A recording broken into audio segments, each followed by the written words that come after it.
The displacement current is actually telling you that there is an induced magnetic field due to a changing electric field.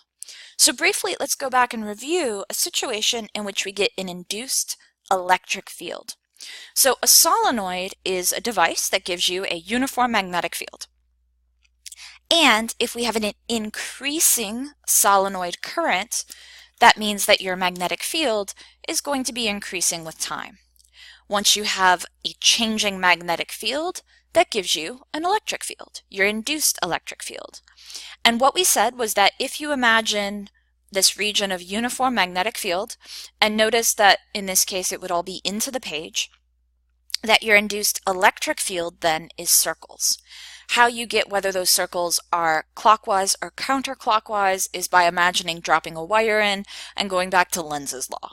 So again, this was a different chapter studied in great detail, but remember that if we had a uniform magnetic field, say into the page, that we get circular induced electric field. So that means that in the solenoid, kind of following the shape of the coils themselves, you would get this induced electric field. Again, this was coming from Faraday's law and Lenz's law for the direction. Now, what we say is that we're getting an induced magnetic field. And remember, what the displacement current is telling you is that just as you could use Ampere's law to get the magnetic field from a current going through a curve, that if you have a changing electric flux through that curve, you get the same magnetic field. So what happens is we have our parallel plate capacitor. Remember, that is creating a uniform electric field. But if we are increasing the capacitor charge, that just means that there's a current, right?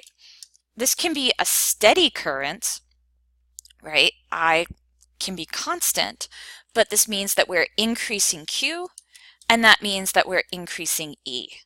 So in this case, E is now the one that's into the page, and B is then induced in circles around it. So in this case, if we put it here, we would be looking kind of edge on those circles. So the circles are parallel to the plates themselves. Notice that the direction is actually opposite. And again, we get, if I go back to the previous slide, we get the direction of the induced electric field from Faraday's law and Lenz's law, and that's a little tricky. Here, notice that in this case, you would get just the right-hand rule, but that's only going to work if you have increasing E. So getting the direction here is a little more complicated, a little more confusing. So if you have increasing electric field, you would use the right-hand rule. If your electric field was decreasing, it would then be going opposite of the right-hand rule. So the important takeaway from these two slides is that we have symmetry here between our electric fields and our magnetic fields.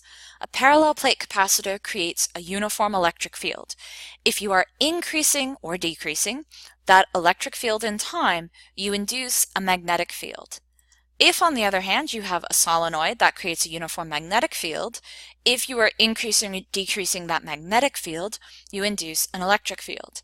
And again, notice that the relationship between that uniform magnetic field and electric field, you have uniform into the page circles, and then here we've switched which one is E and which one is B, but we again have into the page and then circles, though they point in opposite directions.